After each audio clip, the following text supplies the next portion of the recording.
হিন্দিও বুঝতেছে না, গাড়িতে চড়ছি আর দিও আমাকে কেরালা ভাষা, ওই একজন দুজন একটু পাশে বসছে, তারা বুঝতে পারতেছে, ওরা বলে দিল। ধরো আজ অন্য হোটেলে আমরা খেতে বসছি। হোটেলটার নাম কি রে বাবা? ওই যে বাঙালিয়ানা, বাঙালিয়ানা হোটেল না? বাঙালিয়ানা। আজ নতুন হোটেলে খেয়ে দেখি খাবারগুলো। তোমার কি হয় ওটা? কাকিমা।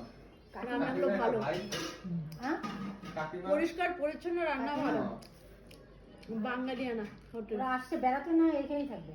না ভেজ নিলাম, মাছ চিকিৎসার জন্য আসছিল। এটা দেখে খাই। আমাদেরও তো হ্যাঁ, এই যে এখানে নিয়ে নিলাম রুই মাছ, সবাই একটা করে আলু দিও। হ্যাঁ রুই মাছ। রান্নাগুলো সত্যি খুব সুন্দর হয়েছে, ডালটা দারুণ হয়েছে। সবগুলো ভালো। কে রান্না করে? কাকিমা রান্না করে।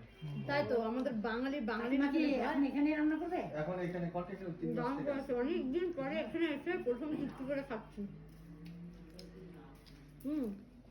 কেবেলে চলে এসে বাঙালিয়ানা হোটেল।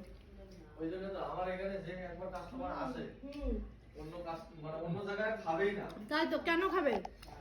এত সুন্দর রান্না, একদম আমরা বাঙালিরা যেরকম পছন্দ করি, সব রান্না দারুণ হয়েছে। মাছটাও টেস্ট আছে না মা? বললাম না মাছটা বড় মাছ। এই তো লাস্ট পার্টিতে দিয়ে দিল চাটনি।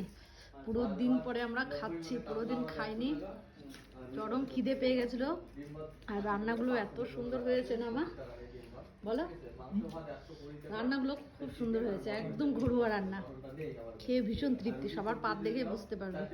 সবাই পরিষ্কার করে খাচ্ছি আমরা, সব পরিষ্কার। আর এই চাটনি, আমার চাটনি খেয়ে দিয়ে হোটেলে গিয়ে এখন শুয়ে পড়বো, আর এনার্জি নেই, ভালো লাগছে না কারণ। দুনিয়ার হোটেলের সাইডে এই যে হোটেলগুলো, সাহারা টাহারা, এই যে বাঙালিয়ানা হোটেল।